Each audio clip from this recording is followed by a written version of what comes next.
Hello, I am Barbara Ash, National Director of the Veteran Institute for Procurement, and I would like to welcome and thank you for joining us for this VIP webinar, Shape Your Bidding Strategy, 5 Things Every Veteran-Owned Government Contractor Should Know for 2017. This webinar was developed with the goal to help you to accelerate your growth in the federal marketplace. And that is what VIP is all about, accelerating the success of veteran-owned small business government contractors. And it is working. On average, companies grow 51% just 1 year after graduation. VIP offers 5 different curriculums to help veteran-owned small businesses increase their ability to win government contracts. Programs are held in the Washington, D.C. area, just 11 miles from the White House. Participants receive hands-on, market-based instruction that helps establish best business practices for federal government contracting, and the program is offered at no cost. Last year, VIP expanded its curriculum and now offers VIP Start for veteran-owned businesses seeking to become procurement ready. And this March, we will launch VIP International to accelerate veteran small business success in the global marketplace. This webinar is also a new initiative, thanks to the support of SBA. Its goal is to provide resources to the 20 veteran business outreach centers located throughout the U.S. that support veteran-owned government contractors with entrepreneurial development services such as business training, counseling, and mentoring. And it is also a resource for the VIP alumni to ensure their continued success in the federal marketplace. The slides and audio from this webinar will be made available on the VIP website at nationalvip.org. It is now my pleasure to introduce VIP instructors Tony Franco and Michelle Litteken with the law firm of PilieroMazza. Good afternoon. Thank you, Barbara. Appreciate that introduction. It's my privilege to be presenting with my colleague Michelle Litteken on the 5 things that we believe small business government contractors and SDVOs in particular should know are going to be important for them in 2017.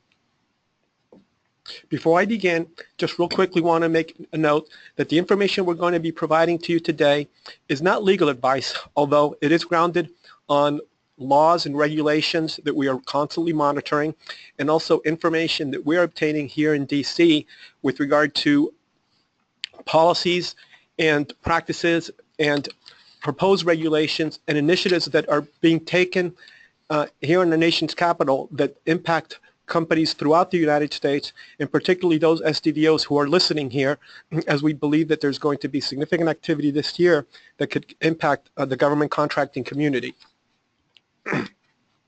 Before I begin with the actual presentation, just by way of background, our firm here in DC has been in business for over 25 years representing small businesses and medium-sized firms and some large businesses as well. But it's really been our bread and butter to be representing small businesses, including many service-disabled veteran-owned small businesses and veteran-owned small businesses. We try to keep the community informed of what's going on in the government contracting arena, as well as in general in terms of the corporate world, labor, and employment issues. And we try to keep our clients informed through our newsletters, and if you go to our webpage, you'll be able to find out other information about the firm and the services we offer, and we can get information that we regularly post so that our clients and friends and the community in general know what is going on in the government contracting world. Now, real quickly, in terms of the overview, what we're first going to discuss today is going to be small business teaming opportunities and the similarly situated rule. This is a very important rule that went into effect last year, and as all of you small business owners know, in this competitive environment, government contractors are regularly teaming with other companies. It's critical to team to secure government contracts, and it's critical that companies are aware of the similarly situated rule, which is going to provide opportunities to team with other companies, but also poses some risk if the rule is violated. We're then going to go ahead and move into the SBA's new Mentor Protege program rules, which is a program that's going to allow large businesses to help small businesses, including service-disabled veteran-owned small businesses, compete for work and leverage their position with their mentors. Afterwards, we'll go ahead and move into the new joint venture regulations. The mentor-protege program rules that we will be discussing will dovetail with the new joint venture regulations, as many companies, in order to compete, are forming joint ventures. And in tandem with the new mentor-protege program, companies need to be aware of how it is to joint venture and what the benefits are. Then the last part of our presentation is going to focus on the Kingdomware case, which is a Supreme Court decision that, as you all probably know, basically is going to requires that the VA give opportunities to veteran-owned businesses and service-disabled veteran-owned small businesses first and foremost whenever there are opportunities available with the VA. And then lastly, a week after the inauguration, we wanted to give you some information on what we understand the Trump administration may be doing that could impact veteran-owned small businesses. So without further ado, I'm going to turn the microphone over to my colleague Michelle, who will be discussing the similarly situated rule. Thank you, Tony. So the similarly situated rule is a valuable addition to the SBA's regulatory regime. What it allows you to do is work performed by similarly situated entities may count towards the applicable limitations on subcontracting. This means that for the performance of work requirement, instead of the prime small business performing the required amount of work, you can use similarly situated entities as subcontractors, and their work will count towards the prime contractor's share of the work. So what is a similarly situated entity? It's a subcontractor that has the same small business program status as the prime contractor. So if the prime contractor is an SDVOSB, another SDVOSB is a similarly situated entity. And also, to be similarly situated, the subcontractor needs to be small for the NAICS code that the prime contractor assigned to the subcontractor will perform. So that does not necessarily need to be the same NAICS code as the prime contract, but it needs to be the NAICS code on the subcontract. And how much work can be subcontracted to this similarly situated entity? To count, that work must be self-performed by the subcontractor, and you can assign a rather large percentage to that subcontractor because they're counting as a similarly situated entity. So here's an example to help explain this. An SDVOSB set-aside contract is awarded in the total amount of $10 million for janitorial services. The prime contractor subcontracts $8 million of the janitorial services to another SDVOSB. The prime contractor does not violate the limitation on subcontracting services, even though the subcontractor is going to be performing 80% of the work, because the subcontractor is similarly situated. So it's excluded from the limitations on subcontracting. As another example, an SDVOSB set-aside contract is awarded in the total amount of $1 million for landscaping services. The prime contractor subcontracts $500,001 to a small business subcontractor that is not also an SDVOSB. The prime contractor here is in violation of the limitation on subcontract requirement because it has subcontracted more than 50% of the contract amount to a small business subcontractor that's not similarly situated. If that subcontractor had been an SDVOSB, that would have been fine, but because the subcontractor was not an SDVOSB, maybe it was an 8A or a WOSB, it violates the limitations on subcontracting. Some other considerations to keep in mind. Similarly situated subcontractors are excluded from affiliation under the ostensible subcontractor rule. Now, the ostensible subcontractor rule applies when a prime contractor seems to be unduly reliant on its subcontractor. And then a protester will argue that firms should be considered to be affiliated because the prime contractor is relying on the subcontractor. So under the similarly situated rule, if your subcontractor is small and the same status as you, you're exempt from that risk. So that's a good thing to have. The limitations on subcontracting do not apply to subcontracting subcontractors entering into lower tier subcontracts, except where the prime is relying on the subcontractor's similarly situated status. So as the subcontracts flow down the chain to second tier and third tier subcontractors, you need to carefully look at whether the similarly situated rule will apply. Independent contractors can be considered subcontractors and may count towards meeting limitation on subcontracting if the independent contractor qualifies as a similarly situated entity. If I may add at this point, just want to bring to everyone's attention that obviously you need to be aware of the similarly situated rule to make sure that you are following it, and that when teaming for work, that if you are going to be relying upon whatever amount of work is done by your subcontractor to perform the work for the government, that you either are doing the percentage of work required or that you're using a similarly situated entity. This is critical because we do know that the SBA and the Department of Justice have taken very seriously actions against companies that are not performing the appropriate amount of work. So you need to make sure you follow it, and keep in mind that just like you have to follow it, so do your competitors. So if your competitors are not following it, or you believe they're not following it, it provides you with the ground to protest. Of course, no one should be filing frivolous protests. You should do some due diligence, but if you believe that a company you're competing with has won the contract and there's no way they could have done it on their own, and that they're not really teaming with a similarly situated entity, you may have a grounds to protest.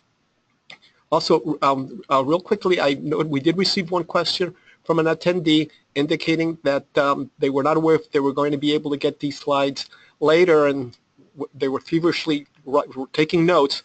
Want to make sure the audience is aware of the fact that these will be made available later on, so no need to be feverishly taking notes. Go ahead, Michelle. It's all yours. Okay. Moving on to the mentor-protege program. Now, you may have heard about the mentor-protege program that existed for 8A companies. Last year, the SBA announced this new mentor-protege program for firms other than 8As, and it's a great advantage benefit to be considering for small businesses and larger businesses alike. So it is available to all small businesses, including SDVOSBs, hub zones, WOSBs, and 8As. And as I said, it's patterned on the existing 8A mentor-protege program, and it allows small business proteges to joint venture with their large business mentors. And when a small business partners with its mentor, the JV, the pair, qualify as a small business under the NAICS code as long as the small business protege qualifies as small. So that means that you can go into a competition with all the benefits of the large company but still qualify as a small company. So it can give you a big leg up on your competitors. So the benefit is clear. MP joint ventures qualify as small businesses for any federal contract where the protege qualifies as small. Why joint venture? You joint venture because it gives you the benefit of proposing in this form and allows you to compete in multiple procurements over the year. The 3 and 2 rule no longer applies if you have the mentor-protege agreement. We would like to add also that one of the big benefits of joint venturing is if you are a small business and you receive a contract as a prime, and let's assume it's $1 million contract, and you subcontract 49% of the work to another company, you still have to count every penny that went through your company towards your bottom line and as part of your size.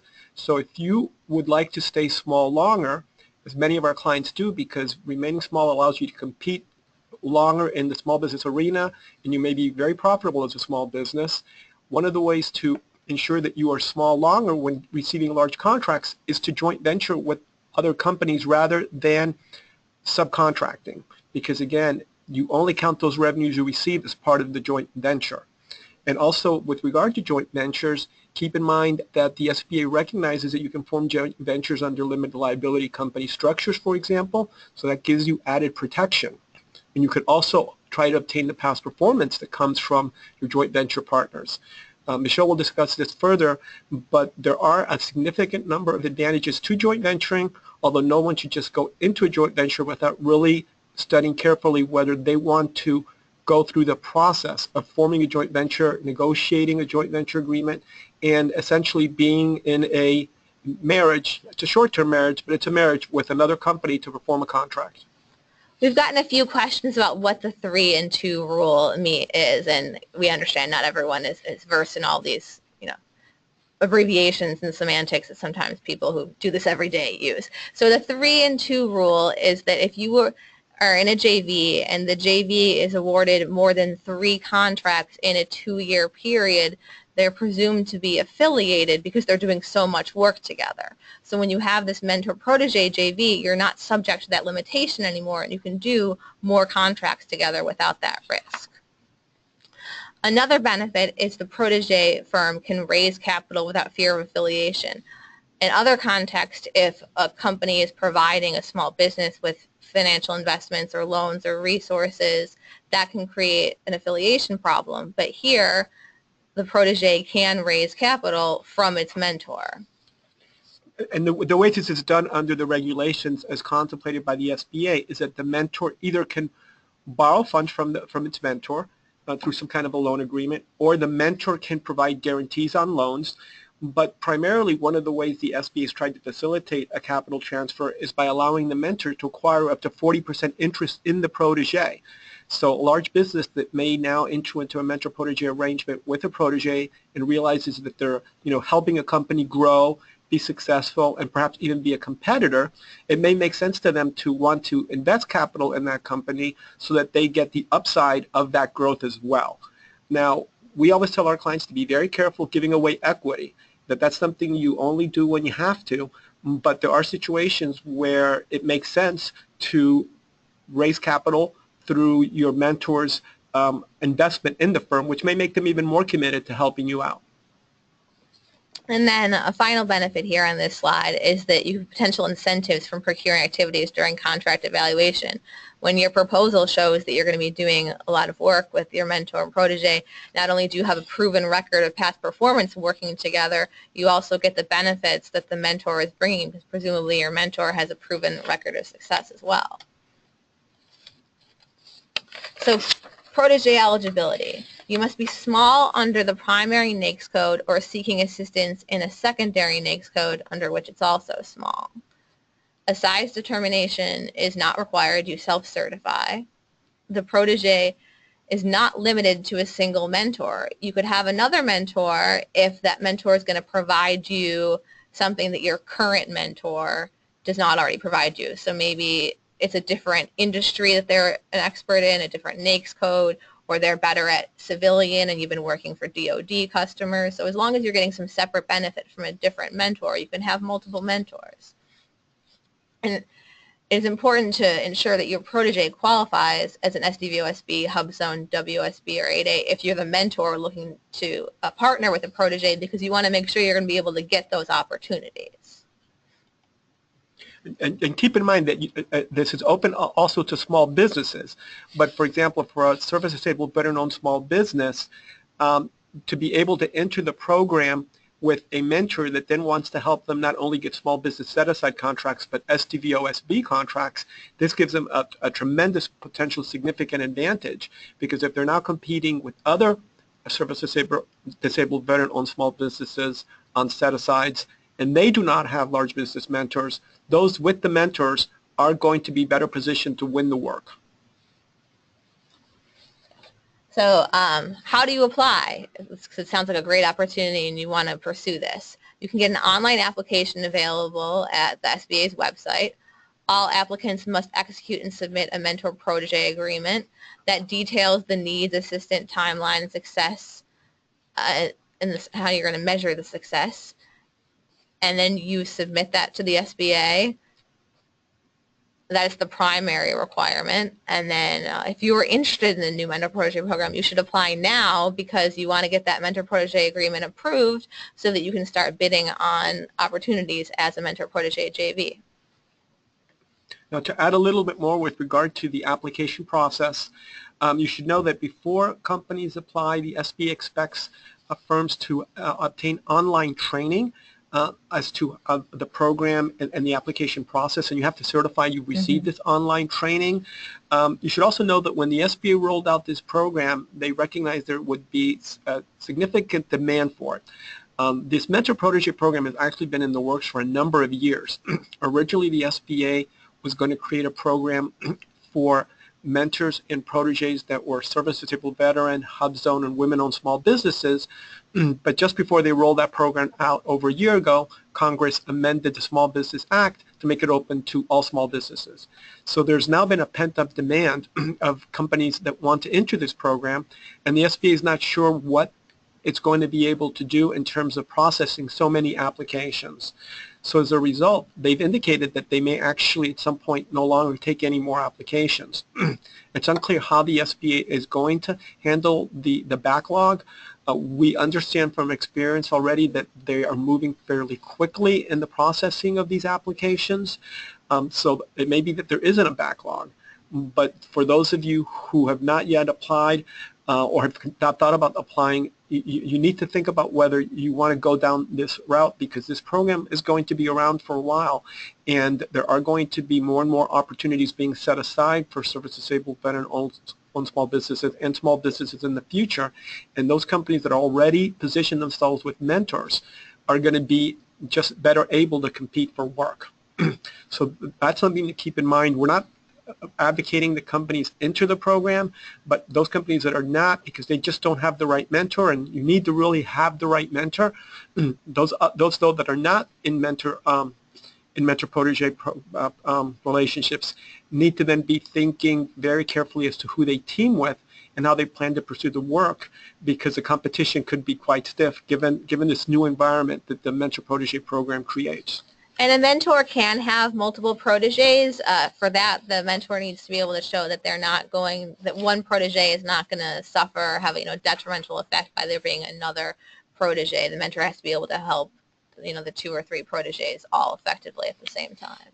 We did have a question, Tony, if the mentor protege they need to have a joint venture in place when they apply for the program, or if they can wait to do that.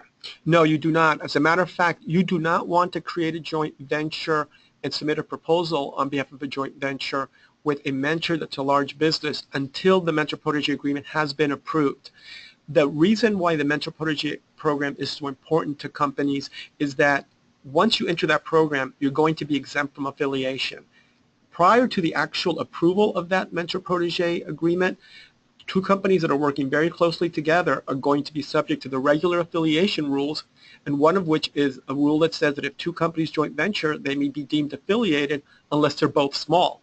So you do not want to do a joint venture agreement and submit a proposal under that joint venture agreement until your mentor protege agreement has been approved, unless that joint venture happens to be with another small business, because in that case, the exception from affiliation would not really matter. Okay, we can move on to the next topic, which is joint venture. And since the next topic is joint ventures, I will just jump right into the first slide here, which is to keep in mind that under the new regulations that the SBA issued, they've established sort of uniform rules for all small business joint ventures, particularly under the mentor protege program. Now, one of the beauties of the new regulations is that whereas in the past the SBA's regulations were somewhat complicated as to when 2 small businesses could joint venture, I'm not going to get in the weeds as to what those old regulations said, but you should just know that under the new regulations, what matters is that if 2 small businesses are small under the NAICS code assigned to the contract, 2 small businesses can joint venture. And the thing to be mindful of is when you are forming a joint venture on a small business set-aside between small businesses, the regulations are pretty liberal in terms of what those joint venture agreements can say. When you are doing a joint venture, for example, under the SDVOSB program for an SDVOSB set-aside, you need to follow some very clear rules as to how it is that the joint venture has to be drafted. Similarly, if you're in a mentor protege JV, you have to make sure that you're following the SBA's new rules on mentor protege joint ventures. And the regulation is very clear that you need to have certain provisions in them. But that is not the case with regard to joint ventures between small businesses. So for those of you who are not looking at doing any kind of mentor protege arrangement, but are looking to see how it is that you can compete better with perhaps these larger businesses that are mentoring SDVOSBs, you need to consider whether If you don't have a mentor-protege relationship, you joint venture with another small business that could really bulk up your team. And how you structure that joint venture agreement, you have significant flexibility in how you do that. Now, the SBA's regulations are clear. You have to have a written agreement that lays out, the responsibilities of the parties and certain things that you would normally always do. And we always ask our clients to make sure that they really seek legal advice when putting together joint venture agreements. There's a lot of templates out there, and because there's a tendency for small businesses to try to do things, very efficiently, but in a less costly way. They can get in trouble if they're using templates that don't really account for the unique relationship you're establishing with another company in order to pursue a particular contract. So there is usually some customization required. With regard to the regulations that apply to joint ventures, you should be aware of the fact that the SBA recognizes that there are different structures for joint ventures, and they can be very formal, whereby, for example, two companies form a limited liability company, and that limited liability company is the one that's a joint venture that submits the proposal. Or it could be rather informal, where you basically have a partnership between two companies. And that partnership is by contract, where the joint venture agreement lays out that both parties are going to do this joint venture. But there are risks in doing that because both parties would then be jointly and severally liable for anything the other one does, whereas creating an LLC is normally the best route to create the joint venture. One of the questions that often comes up is whether a JV can be populated with direct labor, meaning does the work have to be done by employees of the JV? And that's a very good question, because in the past the SBA has recognized populated joint ventures. So for those of you who are pursuing government contracting work and are seeing what others have done in the past, you may scratch your head if someone tells you, oh, you can't populate your joint venture. And that's true. Even though others have done it in the past, going forward under these new regulations, they have to be unpopulated. So what does that mean? That means that this joint venture will really not have any employees of its own. The employees to do the work on the joint venture are employed by the individual joint venturers. And the SBA wants that because they want some visibility into who's doing what.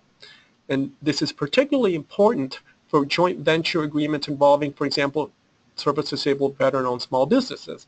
Because if you have a joint venture between an SDVO and a non-SDVO, be it another small business or a large business mentor, the SBA is going to want to make sure it can see how much work is being performed by the SDVO as part of the joint venture, how much work is being performed by the mentor. And so creating an unpopulated joint venture provides for more transparency. An unpopulated joint venture provides for more transparency. These new regulations the SBA's issued also, discuss certain provisions that are offshoots of the 8A regulations. So when the SBA issued these new regulations, they were told by Congress that the program should look very similar to the SBA's 8A joint venture rules and mentor-protege program. And the SBA had significant experience with how that program had operated, and over the years they saw things that they did not like in terms of the way the joint venture mentor-protege program was working on the 8A side, and they decided to tweak it not only for purposes of the 8A program but also for this new mentor-protege JV program. And essentially one of them is, for example, that the project manager has to be an employee of the eligible JV partner, meaning the proposed project manager on a contract. And when we say here eligible JV partner, we mean, for example, if it's an SDVO be set aside, it would be the SDVO. If it's a WOSB, it would be a WSB set aside, it would be the woman. Or if it's an 8A, it would be the 8A firm.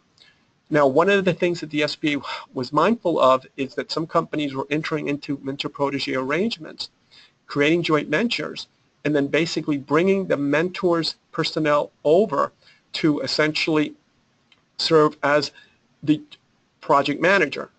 And the SBA was concerned about that because they believed that this created situations where the mentor was essentially lending the project manager to the at a firm, and in our situation here, for example, an SDVOSB, that situation could arise. And then when the contract was over, the project manager would go back to the mentor. And the SBA's basically indicated no, that the project manager cannot have been an employee of the mentor, and the SBA wants a signed letter of commitment from the future project manager. One of the other provisions in the new regulations that we believe is very helpful is that the SBA has made clear that in determining the past performance of a joint venture, procuring agencies should look at the past performance of the individual joint venture partners. And this is important because procuring agencies we were increasingly seeing were only giving credit to joint ventures that actually had their own past performance. And that made it difficult for many companies to joint venture, because joint ventures are by definition created for project-specific purposes, and they're not supposed to be performing too many contracts, or else it creates affiliation issues between the parties. And so it was hard to compete for work when agencies were issuing RFPs that required the past performance at the JV level. And now, under the SBA's regulations, the agencies should give credit to the past performance of the JV partners. Now, one of the things to be mindful of is when you're creating a JV, it's technically a separate legal entity from the different members of the JV. And when you're submitting an offer on behalf of a JV, you have to register that JV, which is one of the reasons we tell our client, register it on SAM, which is one of the reasons we tell our clients that it makes sense to create an LLC, so that you're going through the formal process of trying to treat this as a separate, different entity. And when you are doing the registrations for this new entity, remember it's going to have a DUNS number, EIN number, all the things that you normally put for SAM registration. And keep in mind that when you're making these registrations, you're certifying to this entity qualifying as a small entity for purposes of whatever contract you're pursuing. And there are potential, significantly adverse ramifications to false certifications. We always tell our clients when joint venturing to make sure they get some kind of certification from the joint venture partners where they affirm to the fact that they qualify as small. Or if you are not an SDVO and you're joint venturing with an SDVO, you want to make sure that they are compliant with the rules and that they can affirm to you that their status is good, because if they get protested or later on they receive the contract and an audit comes out of that results, or an investigation which results in findings that the companies were not legit, both parties can get in trouble. So it's really critical that the companies police each other. And lastly, keep in mind that even though you may be forming a joint venture under the SBA's mentor-protege program, it does not insulate you from protest. If you have not formed a joint venture in accordance with the SBA's regulations, it can be protested and automatically be deemed ineligible because the regulations were not followed in terms of how you created that joint venture. And the joint venture could also be protested for affiliation with its subcontractors. Many joint ventures that are created between companies, whether it's just two small businesses or between a mentor and a protege, often still have subcontractors. And if not structured properly, the relationship and the teaming agreement, the JV may be deemed affiliated with the proposed subcontractors under the ostensible subcontractor rule. Now, turning quickly to a completely different subject, which is the Kingdomware case.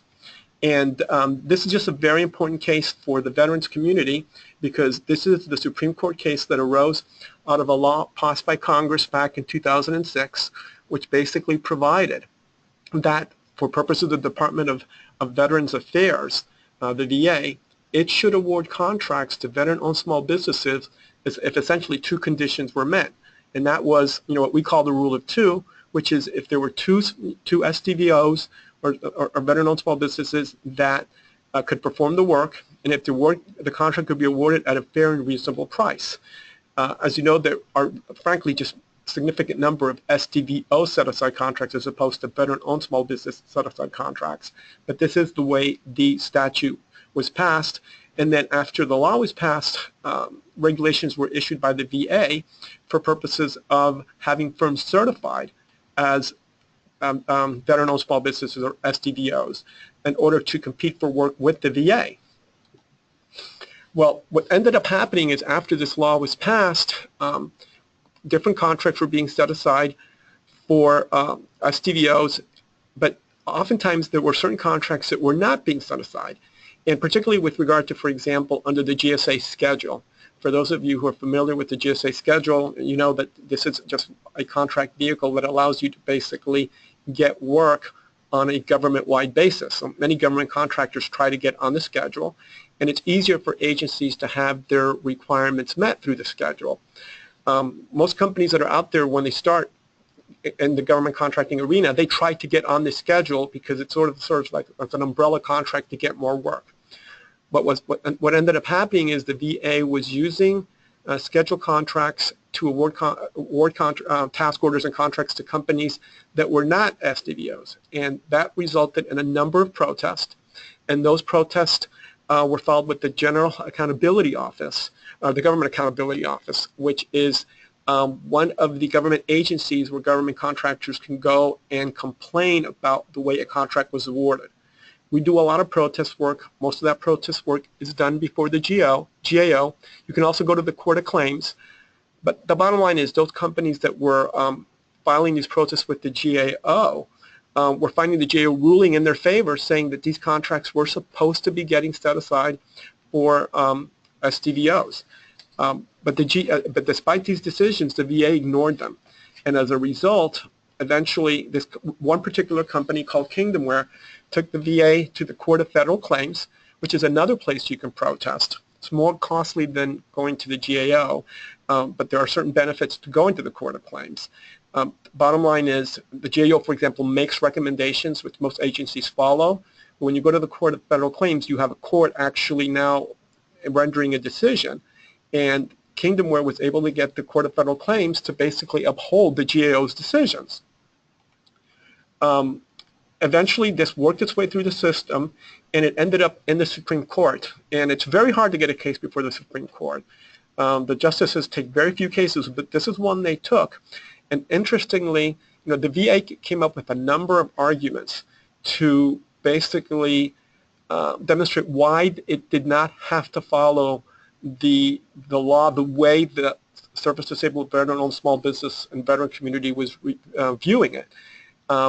And one of the arguments was that the federal supply schedule just did not apply. The Supreme Court, though, completely rejected the VA's argument, and it basically said that Congress did not explicitly create an exception, and also went further and basically says that the veteran preferences apply to all VA acquisitions, regardless of whether or not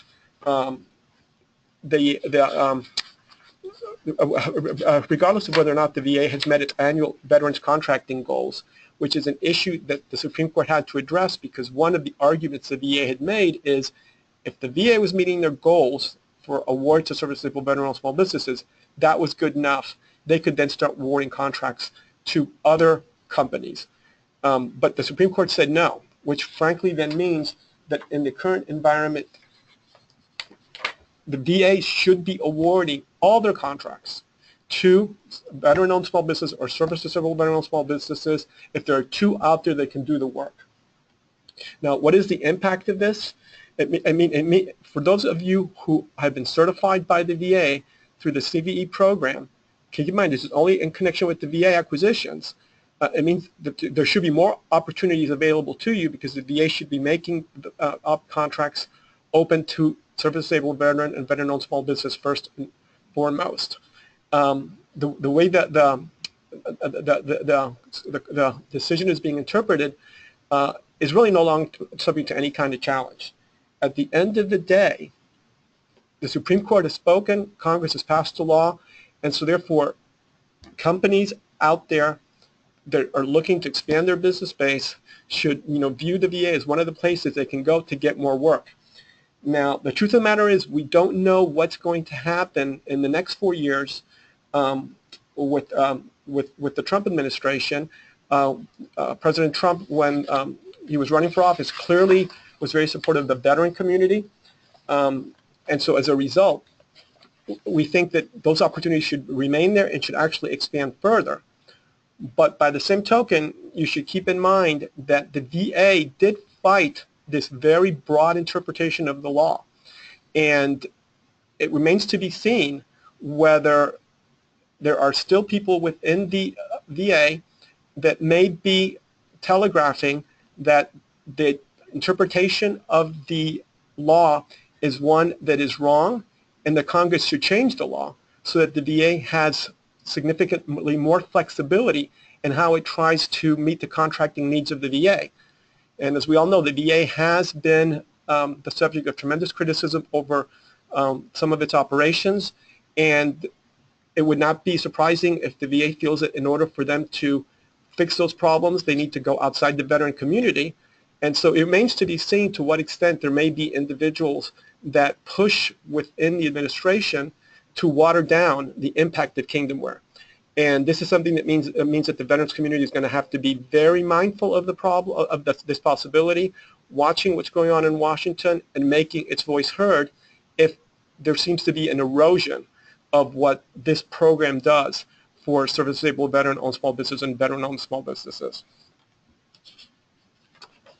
Now, turning to the National Defense Authorization Act for 2017. This was just went into law in December of 23rd of 2016. And the National Defense Authorization Act, which is pages and pages of laws that Congress passes dealing with our national defense, they also often deal with other issues that are important to the different constituents of the VA. And one of the things that of the DoD, and one of the things that they did, which we thought was very interesting and welcome, is that they basically passed a law that indicates that when it comes to the definition of what is a veteran-owned small business or a service-disabled veteran-owned small business, it's going to be the SBA who ultimately has the last word. And the reason for this is, as many of you may know, the VA has its program, its own regulations, and it certifies companies through the CVE program.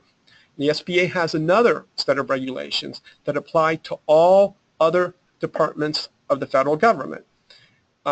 In many ways, the VA CVE program has become the gold standard because of the vetting that goes into getting into that program. But by the same token, the SBA has had all these regulations out there that it's issued as to what qualifies a firm as service-disabled veteran-owned small business, and has significant experience in determining whether a company qualifies as owned and controlled and managed by individuals upon whom eligibility is based. Keeping in mind that with the SBA, through its regulations, it's had an 8A program. It's had a women-owned small business program. These are programs that have very clear rules as to who controls and manages and should be controlling and managing these entities. And the SBA has had its own for service-disabled veteran-owned small businesses. What Congress has mandated is that by June 21st of this year, the SBA and VA work together to basically come up with a regulation that consolidates in one place the definition of what's a service-disabled veteran-owned small business, and that the definition as it appears in the Small Business Act will be controlling. The statute is fairly clear that the VA Secretary's authority has been curtailed. The Secretary is going to be prohibited from issuing regulations regarding ownership control and the size status of an SDVOB or a VOSB. The VA is going to have to use the SBA regulations, which will apply to both the VA's SBA self-certification program. And all that said, VA will continue to verify the status of firms seeking to become CVE certified for purposes of procurement of the VA. Because the truth of the matter is that you do have this other program because of all the acquisition opportunities coming out of the VA and the need for the VA to be involved in that, because those are the VA's contracts. Interestingly, too, in this rule, in this new law, there is a way to appeal the determination that a company is not an eligible service-disabled veteran-owned small business, and that place to appeal is the SBA's Office of Hearings and Appeal. The SBA's Office of Hearings and Appeal currently reviews adverse size determinations. It also reviews the denial of 8A applications, also reviews appeals of NAICS code designations, and now it's going to be reviewing appeals of SDVO denials of the verification. There are 2 judges right now at the SBA's Office of Hearings and Appeal. From the work that we do, they have to be very busy. This is going to add to their workload, but it also means, though, that there should be some consistency once OHA decisions start being rendered, because everyone will know that whether you qualify or not as a company managed and controlled, et cetera, by service-disabled veteran, OHA is the last word. You're not going to have one agency saying one thing and perhaps deviating a little bit from what the other one says, which has caused tremendous confusion. OHA will also have jurisdiction if interested parties challenge the inclusion of a company on the vet database, which means those of you who are in the program who believe someone else is entered it that shouldn't be, you can go ahead and basically challenge it at OHA. We question what that's going to do to the caseload at OHA, because they already have a lot of work, and this sort of suggests that they're going to be now dealing also with potential protest, essentially. But that's what Congress has mandated, and it'll be up to the SBA to determine how it is that OHA has the personnel, et cetera, to meet that challenge. It is unclear if, for all practical purposes, OHA will be hearing protests of verification, because this whole idea of OHA being able to review questions by interested parties as to whether certain companies should be in there in the database sounds like a protest, but it's not really. The term protest is not used. Now, turning to the last subject of our presentation here, President Trump and the impact on government contracting. As you've probably all who have been following the news closely know, with the president now in power, many people are wondering what he's going to be doing in the government contracting arena, which is frankly an area in which there was not really much campaigning going on. We've heard about his stands on immigration. We've heard his stands on all kinds of issues that are regularly being discussed in the news. But when it comes to government contracting, we really don't know much. At the end of the day, President Trump was in a business that had nothing to do with government contracting. And so it's unsure how it is that this very highly regulated complex area is going to be rolled out. But we do have some ideas of certain things that we can expect, because we know that the Trump administration does not like all the regulations that were being issued under President Obama. And so we are seeing that they're likely going to be the rollback of a number of regulations that were issued during President Obama's administration that the Trump administration is not going to like. There were at least 8 major executive orders, for example, issued by President Obama that applied just to federal government contractors. It was oftentimes through these executive orders that certain social policies were being advanced, but that could only be applied to government contractors. And so, for example, there was a rule that was passed that was supposed to take effect on December 1st, 2016, that was to deal with essentially overtime pay for non-exempt employees.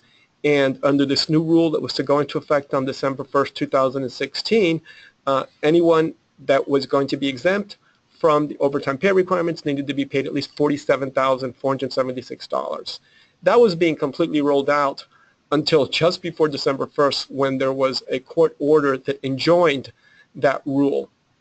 Now, with that rule being enjoined, nothing has happened with it, but we understand that the Trump administration may seek to overturn it if the court does not, or it will simply not defend the rule.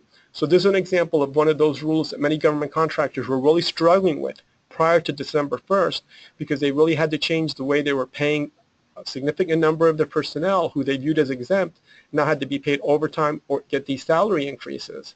And this has been essentially put on hold because of the court action, but we understand that the Trump administration is likely to not enforce it if the court, and not defend it in court if the court doesn't completely enjoin it the way it's been issued. Also, for example, one of the other regulations that we understand is going to go ahead and face scrutiny is the Fair Pay and Safe Workplace Act law in executive order. You should note that this is one of those executive orders that still has certain provisions that will be applicable, such as the new paycheck transparency requirements that took effect on January 1st, 2017. Under this executive order, essentially, government contractors need to make sure they provide on the paychecks for their employees certain information, such as the total number of hours worked during the pay period, the number of hours that were worked overtime, the rate of pay. Also, if the employees were exempt employees, it had to be made very clear in their paychecks that they were not entitled to overtime. And if you were dealing with independent contractors, you had to make clear when you paid them that you were treating them as independent contractors. Some of those provisions are actually still in effect, but others have basically been put on hold. Same thing with regard to establishing the paid sick leave for federal contractors. This was a rule that was issued in September of 2016, and it's one of those rules that was rolled out just a few months ago before a change in administrations, and President Trump recently issued an order indicating that rules that had been issued by the president and had not gone into effect yet needed to be put on hold. And so a lot of executive orders that were in the works are now been stopped, and we believe there's going to be a lot less regulations that will be issued by the Trump administration. So in the government contracting arena, we think that's going to provide significant relief for contractors who've had to deal with a number of regulations being issued 2 or 3 times a year that are complex and impose all kinds of costly burdens in terms of not only becoming educated, but then implementing them. And so government contractors out there that are doing work with the government should be monitoring this very carefully, because it's unclear to what extent some of these, though, will remain in the books, and some of them are going to go away, and how many more regulations that have been in the books will actually be done away with through the rulemaking process. President Trump can't just issue executive orders indicating that regulations that are on the books now are not to be followed, because there is a process to revoke regulations that have been previously issued. So to the extent certain regulations were issued through executive orders and they're already in place, they have to be followed unless the president starts issuing new regulations revoking them. Now, one of the things that we're seeing that we think is possible in the next few years is going to be increased outsourcing of government services. As you probably all have heard, the president has frozen federal hiring except in certain circumstances. In our experience, when you freeze federal hiring, the government needs to get the services that their own personnel cannot provide, so this work gets outsourced. So we think that there's going to be more outsourcing, but that's not completely clear to the extent that there are going to be budgetary restraints, and to what extent does the government engage in working with the private sector in a different way, because the president has mentioned that he believes in private-public partnerships. So we may see government contracting conducted in a way that's different from the traditional way. That's not likely to happen right away, but it could happen in the next few years. One of the things we also think the contractor should be mindful of is that the president has indicated that he wants increased infrastructure spending. So you're talking there about money then basically flowing through the system for highway construction, bridges. The construction industry, we think, is likely to see an uptick in activity, and this of course assumes that Congress goes along with it, since there's some discussion about this potentially having significant budgetary impacts, and with the deficit there may be some reluctance to engage in this kind of spending. But the Democrats have wanted infrastructure spending, and with President Trump having promised it, those of you out there that are involved in construction could probably see a lot more work. And one of the things to consider if you are in the construction field is to what extent do you also see whether you can qualify as a DBE under the Disadvantaged Business Enterprise Program of the Department of Transportation, as many funds are spent through that program. And many states may actually try to strengthen SDVO type set-asides at the state level. But just keep in mind that this does provide all kinds of opportunities in the construction field. In addition, you should be mindful of the fact that we believe that there's going to be an emphasis on commercial items acquisitions. These are acquisitions that essentially are of things, goods and services that are made available to the commercial marketplace. And so the pricing isn't unique to the government, but rather it's unique to what contractors are selling to the public, and that tends to be a lower price because there's so much competition in the private sector. Of course, we expect to see more emphasis on Buy American Act, so government contractors need to be thinking about where they're getting their supplies and that they're being made in America, because the Buy American Act, we've seen it enforced in the past, and it's probably going to be even more closely and forcefully enforced in the future. Another thing to be mindful of the fact is that we believe that there's likely to be less procurements based on low price technically acceptable criteria, which has been criticized for a number of years now by contractors, because essentially contractors are submitting very low price bids and proposing to do the work at the lowest technically acceptable quality, and the government doesn't get the best value. And the National Defense Authorization Act for 2017 actually limited the use of LPTA procurements for the DoD, which, as you all know, is one of the biggest acquirers of goods and services in the entire federal government. So there's already a movement to move away from LPTA procurements. Consequently, those of you who are out there competing for this work in the future need to be thinking about how you sharpen your pencil, not only to lower your price, but also to put together technical proposals that make you look much better than your competitors, and that can justify why the government want to pay a higher price for your goods or services. And so you're dealing with more best value procurements, which many in the government contracting community have been hoping would be the way the government eventually went. With budget constraints, though, you just don't know. And that is essentially the last of the issues that we thought we could explore during this short period of time in terms of what we see happening during the Trump administration. A lot of open questions we really don't know, but we can predict that it looks like there should be significant opportunities for service-disabled veteran-owned small businesses given what the President promised. Now, we normally take questions at the end of these presentations, but we are running out of time.